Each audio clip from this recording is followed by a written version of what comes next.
What city that the UFC hasn't been to in a long time deserves a fight night card or a pay-per-view event?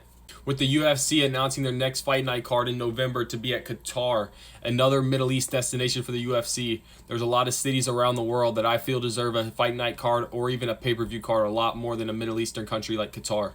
Chicago was on the short list for me up until they got this UFC 319 pay-per-view in August because they hadn't had a UFC fight in a long time and they're one of the US's major cities. A short list I have for US cities include Detroit, Michigan, which haven't had a UFC fight night card since 2017, and they're a city on the up in terms of sports with the Lions and the Pistons doing very well. On an international level, I think more major cities in Europe need to get cards instead of just Paris and London.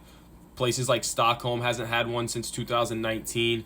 Germany had one in Berlin in 2015. Spain needs one ASAP because Ilia Topuria is the champ. Georgia could have one with Ilia and Merab as the champ.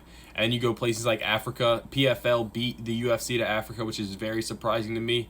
And the UFC went to Singapore and Asia recently, but I think they need to go to Seoul, South Korea. There's a bunch of South Korean fighters on the up in the UFC, and they're headed to China, but I think they need to go to Korea as well.